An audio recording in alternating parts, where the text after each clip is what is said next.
Covenant. If your close friend is to describe you in just one emoji, what will it Okay. I don't know. Maybe this emoji that wears glasses and I don't know, looks like be? A smiley emoji. yeah, kind of stuff. Yeah. I mean, kind of nerdy. Covenant. You were the head boy at Wesley College. So Yes. tell us, how was the experience? Well, that's a very interesting question. I didn't see that coming, but in secondary school, okay, I didn't actually want to be the head boy. I wanted to be the assistant senior prefect, like so that I could be Okay. the Jets club president. Because if I was head boy, I won't be Jets club president. Okay. And so on the assembly that morning, I was kind of surprised. They called assistant senior prefect, and it was not me. So that means I was going to be the head You are boy. going, So yeah.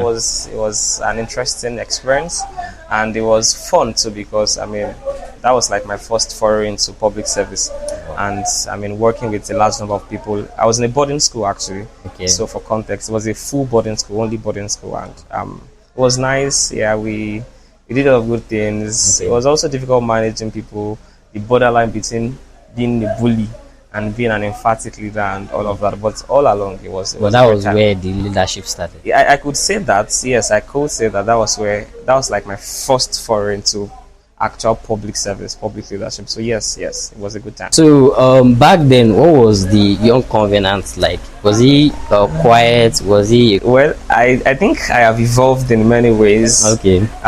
Young Covenant. I was very playful when I was in junior school. Very playful. Okay.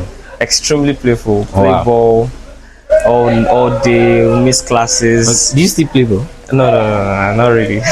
So it was a lot of play and dirtiness then, right? But I mean, growing up, I started like realizing that leadership, potential, and the fact that you also have to like be in places or be in positions where you have to like manage other people, lead other people, stand up for other people. So I became a little more serious. I was more of the school boy in SS school. Okay. SS, I was almost always reading, The nerd. kind of maybe preparing for one exam or the other, one Yeah. competition or the other.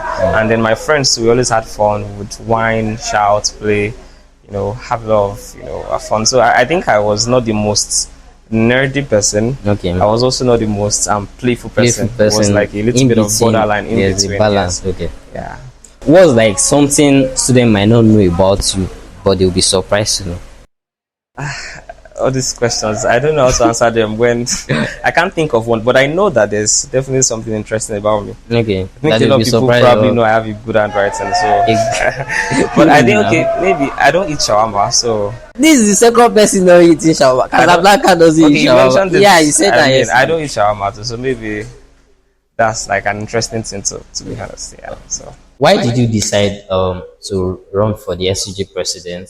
Was Okay. there a moment that triggered the decision, or was it always in your plan to become the SCG president? okay, so interesting one. It was never a plan all along. So not like I was coming into UI to come and become a president. No, in fact, 100 level, 200 level wasn't.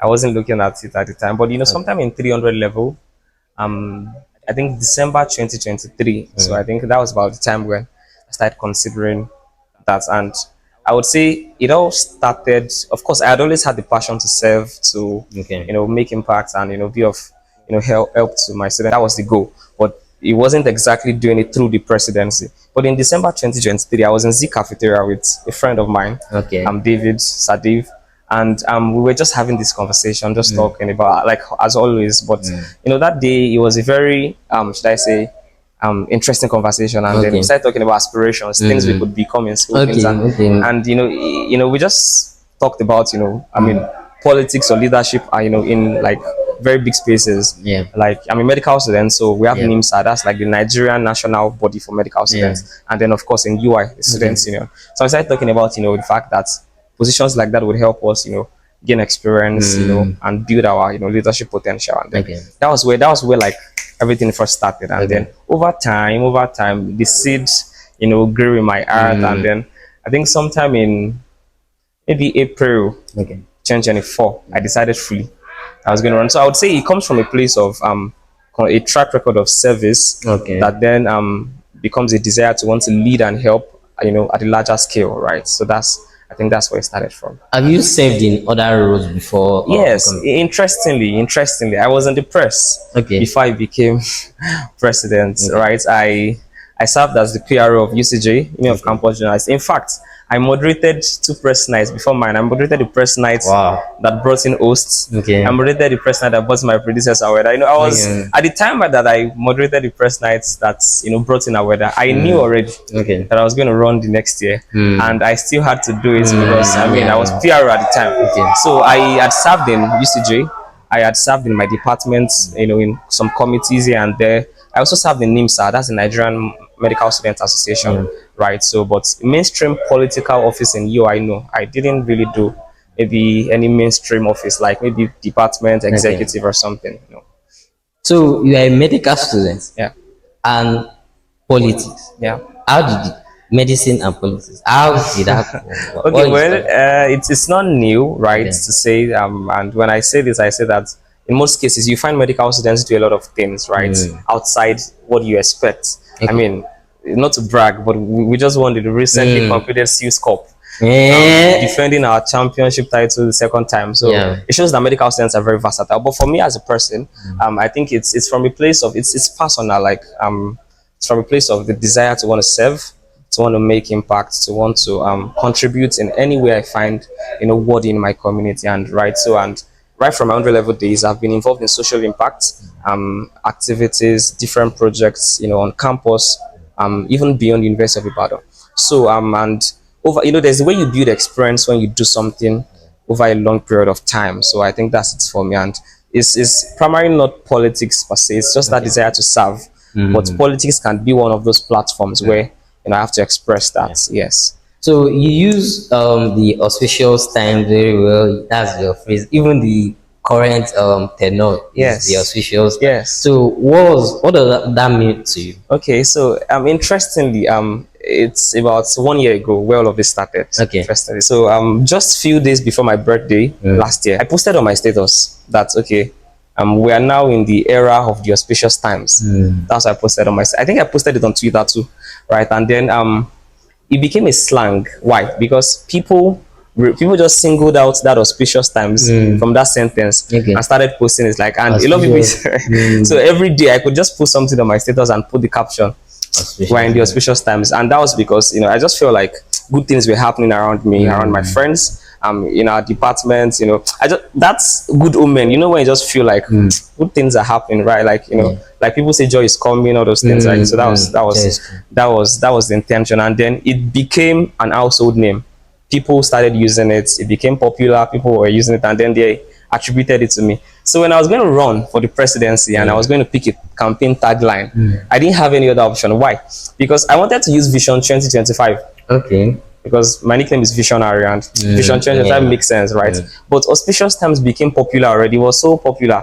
So I just felt like, let me just ride on the popularity that auspicious times had, and then we are here. So that was how it started. So for you, as a medical student Okay. and as the SUG president, Okay. how do you manage school life, social life, and the leadership, everything together? How do you do that? Okay, so I think this is one question that I get asked a lot, and Okay.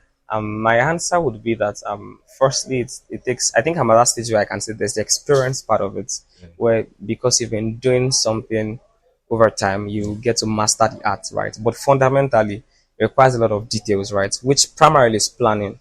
You have to do a lot of planning. That's one thing I say when it comes to balancing. For me, my medical should I say training, leadership roles, and other engagements, social and all that planning. For instance, and when I wanted to run for the presidency, I had to plan how my academics will not suffer as early as starting as May 2024. That was like Wow. over a year ago. I was That's- planning that's already. very- So because I know that it will take a lot of efforts, to manage both. So a lot of planning. The most difficult times in what you're doing. You know the times where they are very easy. You know the most flexible times. You know when the time you cannot afford to miss school. So yeah. all those details you must very very certain about them. That's one. And I think secondly also is time management. A lot of people say it. You have to know how to manage your time. Of course, serving in this position would require a lot of sacrifices. You may not get to go to school as much as you would on a normal day.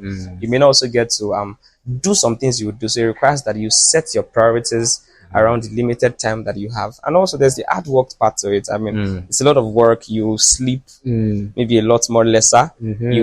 You're thinking a lot because your brain is thinking. You're thinking, how am I doing this and how am I Yeah. not doing this? When am I doing this? When am I not doing? And then I also say that there's something I do. I call it sprinting. What does it mean? So Sprint. there are times when I know that, for example, last week I had a test, Okay. an exam actually on Friday, Yeah. two exams, right? And I knew that for me to prepare for that exam, I needed to like just find a way to just maybe should I say isolate myself for Yeah. that period, Yeah. short period, Yeah. let's say Thursday, particularly, and then read. That's why I got sprint. Some people call it crash reading, all of those things. You just find a way to just cover and then you write the exam on Friday. So there are times when you know that you have to deliver on a task. It could be an exam, it could be a project. For example, we had Freshers Week. I knew that I had to just do all I could during that period. So you know those periods that require intense activity, intense time, and then you double charge, give all your efforts, and then you move to the next. So you just need to know when school is free to do other things and when school is asking you to do serious stuff. Just time allocation. And then finally, I also say like support system, to be honest. I have great friends, great group members that help me. Okay. And of course, have great team. I mean, the executive auspicious team, great guys. So they make the work easy and it makes it very, maybe I didn't talk about balancing social life. I mean, Yeah, I was going to ask you. Are you social? because yeah, I think I'm borderline. I'm not the most social person, but I mean, I've been going out a lot more, and what I think, yeah, I go out for other engagements, maybe not parties or hangouts, but I mean, I have other social engagements that I do, and I just find a way to make sure that I cater for those ones. So yes, it's actually Are a you in mix. a relationship? Do you have a girlfriend? What did I say when I was campaigning? What was the answer I gave? Let me give it again. I'm just there. That was my What? answer. So I'm still just there. Like in I'm actually single, yeah. So so they can shoot their shot. well, They if should. if they can, I mean, let's see, if they can. If it shoots, if it hits the target. No problem. So since you became the president, Yeah. have you ever been tempted to use the "I am the SU president" to skip a queue, maybe at the cafeteria or Okay. anywhere? Well, I think I won't say yes, but I won't say no. Why? Because even if I've noticed, people have used it on my behalf. Okay. When you probably want to do something, yeah, that's our president, yeah, go to the front. So yes, I don't think in fact, I like to be that unassuming president. I don't need to enforce certain authorities. But of course, there are times when, to be honest, you have to like be assertive and okay, I'm the president and this is why I'm doing this. I recall that there was a night where some students were walking as at 3 or 4 a.m., walking aimlessly on campus. And I approached them, where are you coming from? Where are you going? And they didn't want to answer me. I had to tell them that I'm the president Yeah. for them to actually, realize, oh, Yeah. you understand. So I think there's just a balance to it. Um, is there something that no one prepared you for about leadership or about being the SU president? Well, yeah, I would say, to be honest, because I think I generally believe that nothing exactly prepares you for leadership. Of course, you have some experience in the past, you have the network, you have the resources, but there will still be some challenges you face or some, crossroads you face, and you'll be like, I mean, so for me, I would say maybe they are mostly personal, maybe some things that will take me out of my personal space or something I will not do normally. I mean, normally I would probably not want to brag or talk about the things I do. But in this space, You have when you to. do certain things, you have to show people that public accountability, you hold them, and all of that. And then maybe the fact that you also get to interact with different kinds of people. It's fun. It's not always bad, to be honest. It's fun. It's it's also learning in itself. So yes. You have a community on LinkedIn which is called Student on LinkedIn. What inspired or what initiated that? Okay, so I think it was, what year was that? 2021. I was in 100 level, Sha, and I realized that a couple of people, students like university students, do not really know how to navigate their way around Okay. professional platforms like LinkedIn and all of that. So I think the plan then was when we finished the 100 level, my classmates we had intended to have like I was planning with some guys in my class to have like a session where we just teach ourselves about LinkedIn like kind of stuff. But I think we had to go home during the holiday, Okay. so it didn't work. So during that break between December and January 2022, I just thought about the fact that okay, this is not something that affects only you, it's on my classmates. It affects a lot more university students, Yeah, yeah. and I could just do something about it, right? So I just started the community with my friends, a couple other guys, to just Okay. bridge that knowledge gap, that people, have about LinkedIn, just to also empower them to be able to leverage professional platforms, Okay. for career Very development. So that was how it all started, actually. wow. So now, how did you manage it? What were the challenges you faced? Because now it has reached 15 countries. Yeah. So So how did you okay. do? So well, at the time, I would call it a startup, maybe like a community, a Mm, resource, and all of that, right? And the challenges we had, of course, like any startup would have, would be that you have little resources. I mean, that was the major challenge. And okay. but thankfully, I had great guys who were able to volunteer their time, skills. At the time, we just had okay, like community managers, graphic designers, Mm, content creators, okay. like people that write content, and that was all we had. And we're consistently churning out content, on LinkedIn. We had a lot of sessions, maybe on Zoom, on Google Meet. We got a lot of invites. People invite us, come and speak to our students about LinkedIn optimization, this. So that was how we're able to build the momentum and generate enough visibility, and then Mm, here we are. So that's really interesting. So you won, like you are the youngest recipient for okay, Princess Diana Award. okay, So how did that feel like when you got the 2023 Princess Diana Award? okay. So youngest Nigerian recipients. That Yeah, was at 2023. yeah, It's over 2023. 2 years. I don't even know if anybody has probably broken that record, all of that. But I Mm, mean, it felt very good. It was about this. It was June 30, 2023, right? okay. 4 days after my birthday. So it came at a very Wow. auspicious time. Birthday gift. Right? You could say that. So it felt very good. Why? Because I think prior to that time, no UIs had won the Diana Award, Okay. right? And I think the person that was UI that won it as a graduate. That's Yusuf at Okay. DBC, right? So it felt very good to. I remember that day. I think Dean of Students called me on my phone. I just said, we got news that you won Princess Diana Award, blah, blah, Mm, blah. Come to my office on so date, and mm, you get to see the VC. And so it felt really good. And then one of my lecturers did something very fantastic. She just mm, we came to class after lectures that day. She just announced that, the newspapers carried it, and then mm, we were discussing on the staff group, and then she was proud to say that I'm a student, and then the whole mm. class was. So it felt very good, to be honest. How did your parents react to that? I can't remember, to be honest, but I think I probably called them, probably sent it to my parents on WhatsApp, and Okay. of course their parents say congratulations, Mm, I'm proud of you, all those things. So of course it must have been a good feeling, for them to, and my siblings, my friends. I think one thing that um really marked that period was the fact that it got a lot of visibility. To be honest, like the visibility was massive inside school, beyond the newspapers carried it.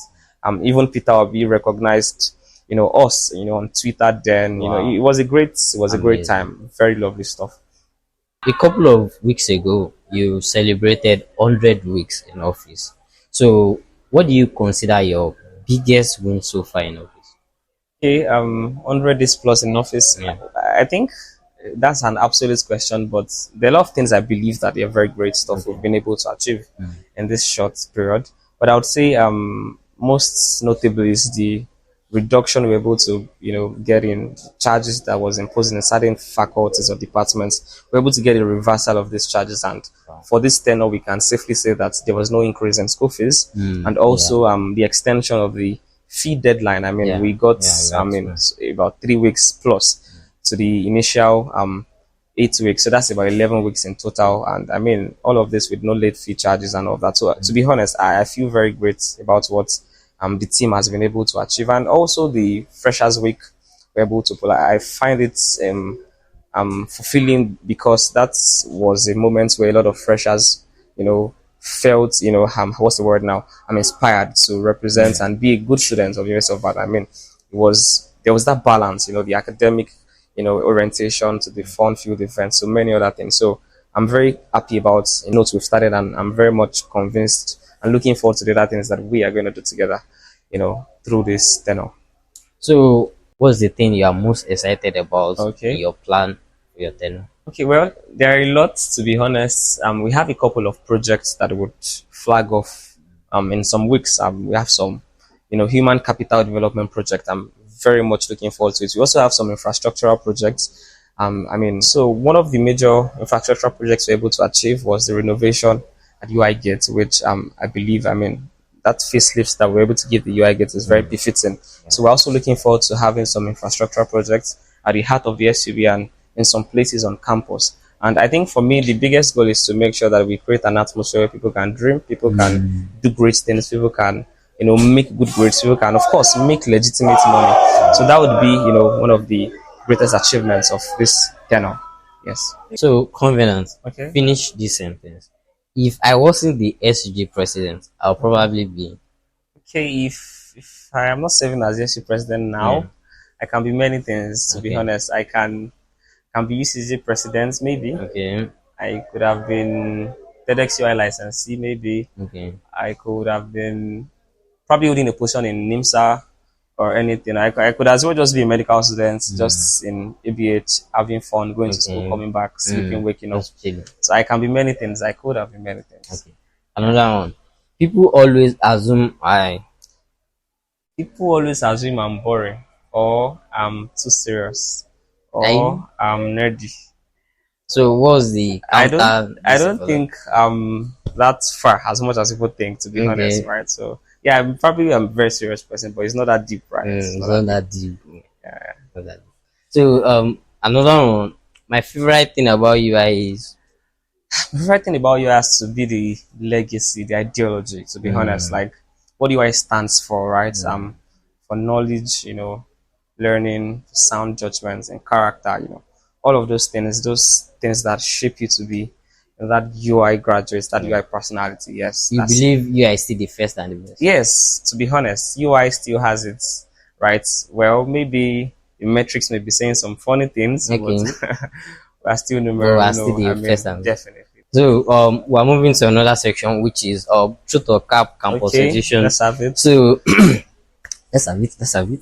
So number one, most student leaders start ignoring DMs after they've won the election or that truth or cap.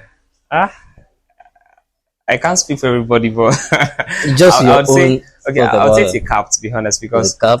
yeah, because it's not like they're ignorant. They may be busy at that point in time. They may probably not see some messages, but like maybe ignoring purposefully. It's not exactly true. So I'll say it's a cap. What about some people actually when they are campaigning for their election, maybe doing all this publicity and everything, they start looking for you, they start extending their hand to you, they want to Yeah, shake you. yeah, yeah. But then after they've won, they start keeping their hand as though it's something Yeah, I actually get it, but Okay. I think maybe not everybody. Yeah, Yeah. some people may be they just use people, but I mean to be honest, it's a lot to manage. That number of people right at the same time. So not everybody may get the same attention right from other people. But genuinely, for me, I say that as much as possible, I'm very available to everybody, right? So yeah, That's a cap. that's a cap. So yes, that's a cap. Okay. So another one is every student leader secretly love the attention. Well, Truth or cap? I think it's largely true. Yes, it should be a truth. So It's because truth.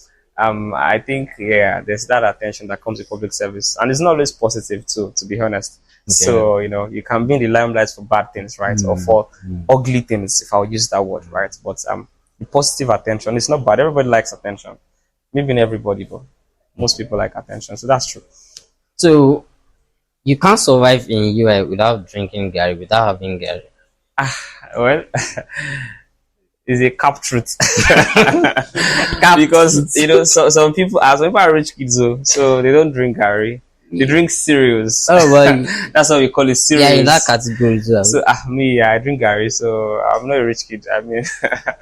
So but I think it's both ways, to be honest. Some depend on cereals. Some people like us, they depend on cereals, Gary cereals. Yeah, people like us, they understand? don't drink Gary. I see. Yeah, they don't drink Gary. So some people go into politics on campus just to gain influence and not serve. Is that a truth? Okay. Yes, some people, so true. Yeah. I think in any society there will always be the outliers, right? Those that fall too far to the extreme. So, but to be honest, most people actually do it, for the sake of serving. Actually, to be honest, they just want to serve. They want to help. They want to contribute. They want to serve. But to be honest, there are also some people that I maybe just the want to go primary there. reason is just to, just feel what it means like, or what it Mm, feels like to be in the limelight. And I don't think it's not bad in itself, but if it's the primary reason, it's a problem. I mean, some things follow public service. You be in the limelight, you get the attention, but that should not be the primary reason. The primary reason should be to serve people, right? So yes. so sometimes student politics can be just a popularity contest. Ideally, it should not be, but yes, true. To be honest, sometimes, since you are saying sometimes, Okay. yes, it's true. There are times when the most popular person wins, right? But that should not be that should not be the reality. But Mm, we are facing, I mean, the real world, right? So it can sometimes be a popularity contest because for you to even win in an election, people have to know you. You have to be yeah, known, that's true. right? So and most times the most popular person wins, but not always anyway. So true. For you, in UI, do you have like a favorite place you stay? Favorite place I stay in UI. Yeah, like Ah, these somewhere you days. like sitting down, you like chilling. Okay, well, uh, at some point when I was in 100 level, 200 level, I used to like Nescafe stand in arts, faculty of arts. So Okay, I just yeah. go there to think, to read Mm, sometimes. So it qualifies as a favorite place, but it's been very long I went there to be mm. honest. So we've moved on. So if I would say, but these days it's my room. Oh, I beg. Or your I office. mean, yeah, the office, but after a long stressful day, I just want to be alone in my room and all that. So yes. So after UI, after Hmm. MBBS, what's the next thing? Uh, that's a that's a very interesting question. Well, if you're in medicine, generally your pathway is already layered. You can Mm, almost tell, what to do. But I feel like for me it may not be exactly that way. Usually, when you finish your degree in medicine, do your house job for 1 year, do NYC if you want to, then decide what career path you want to go to. So for me, I mean, after I would probably go for postgrad. That's one thing. okay. I would go for postgraduate, Want studies, to and get then another degree? yes, of course, and then transition into medicine, and then life begins at 30. Do they say that? I'm not sure, but yeah. So basically, but I mean, transition into actual, I mean, medicine, right? So I'm going to practice medicine. I want to be a physician, and Do you want to stay in Nigeria, like yeah, practice, or you want to I chapter? believe I'll be in Nigeria. Maybe not. It doesn't mean I'll not leave Nigeria, Okay. right?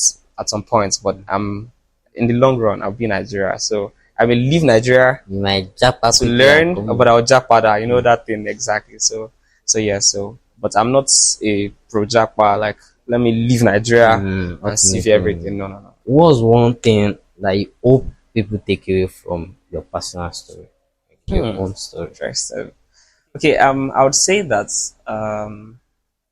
I would quote from my favorites. I would borrow from my favorite quotes. Mm. Never doubt the power of by Margaret Smith that group of thoughtful, committed young citizens can change the world, and that's true. I believe that for me, What's the quote again? okay, never doubt that a group of thoughtful, committed citizens can change the world. Okay. It is the only thing that ever has, right? So, and I believe that as young people, we have the power to do a lot. To be honest, we are very gifted. We have so much energy.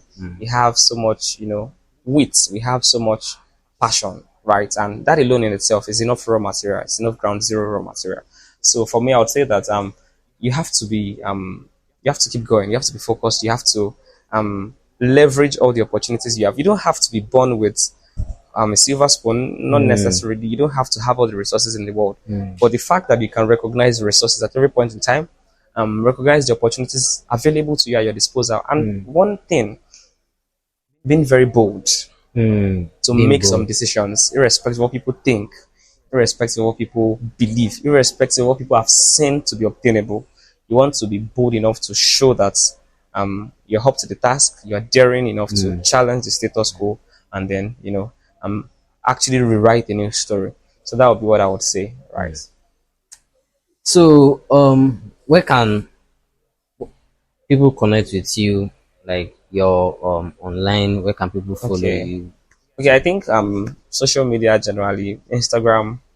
My name is Covenant Odede. I think on all my social media, my Yeah. name is Covenant Odede. So LinkedIn, Instagram, Twitter, I guess. So I think I'm very accessible, and I believe as students in presidents, anybody can get my number. So it's like almost easily accessible as well. So you can reach out and um, keep in touch. What's like your final advice to such person trying to be like a young leader or an Okay. undergraduate watching this right now? Okay. So I probably have a lot to say, but I'll just make them brief. So I'll start with the fact that you have to be consistent. To be honest, you have to be very consistent Consistency. and with whatever you're doing. If you're in leadership, if you're in the creative industry, in the digital economy, in fashion, business, anything you're doing, just make sure you're making progress.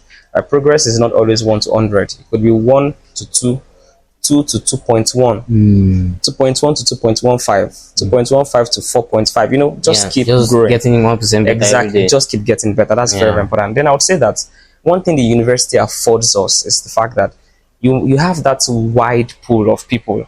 So you want to network, meet people. I mean, you never can tell, the relationships you're building and what they would become in the Yeah. next 5, 10 years. A lot of us will be out of this place, and a lot Exactly. of people will be great in different industries. So you want to make those friendships now. You want to make those, connections, build those relationships now. It will pay up, much later. And then you want to build discipline. I think this is a very good time to build discipline, build a very formidable routine, build that habit of excellence. Let people know that when you're doing something, you give your best. Build a reputation that is very solid. Also build, that good character actually, to let people know you for certain values that you will never compromise on. And I will also say that it's very important to also make some long-term focused decisions now, right? So you're not just doing everything because let me just do anything I want to do now. You're considering the Okay. The long-term long term. perspective of Yeah. anything. Okay, if Exactly. I'm doing this now, where does it take me to? Where will this decision take me to in the next 2 months, 3 months, 4 years, 5 years, and all of that? And I'll say finally, I think this is the time to actually find purpose as well. It's the time to be purposeful in everything you're doing, in every decision or action you're taking. It's the time to actually be very purposeful. So yeah. So for people that wants to follow you online, that Okay. wants to follow your work, so where can they connect with you online? Okay, so social media, on Instagram, I'm Covenant Odedili, and you can also follow Auspicious Times actually on Instagram, which is the account dedicated to my work as president of the Students Union. On LinkedIn, I'm Covenant Odedili. On Twitter, I'm Visionary Cove. But if you search Covenant Odedili, you still find me. So, and of course, I'm also very accessible on WhatsApp. My number is very easy to get, I believe. So, I think that cuts it. Thank you so much for watching the show, and Mr. thank you for subscribing to the channel. And if you have not subscribed, please subscribe and engage in the comment section. And if you have any question, please ask in the comment section. Thank you so much for coming. Thank you We very really much. Okay, appreciate your so it presence. was a nice time. I enjoyed the show, to be honest, and it was fun because I enjoyed the conversations. I like the blend of the very serious questions, the maybe like really chill questions, the throwback questions. I mean, I didn't see it coming dating back to my days as senior prefect of Wesley College. So I had a nice time chatting, and it was very refreshing, to be honest. And I believe that it's also very inspiring because I know that a couple of people will get to hear my story and pick 1 or 2 things that may be beneficial to them in the long run. So I believe this is a great one, and I must say kudos to the organizers. My name is Covenant Odediri, and I'm the president of the University of Students Union, and this is the Spotlight Show.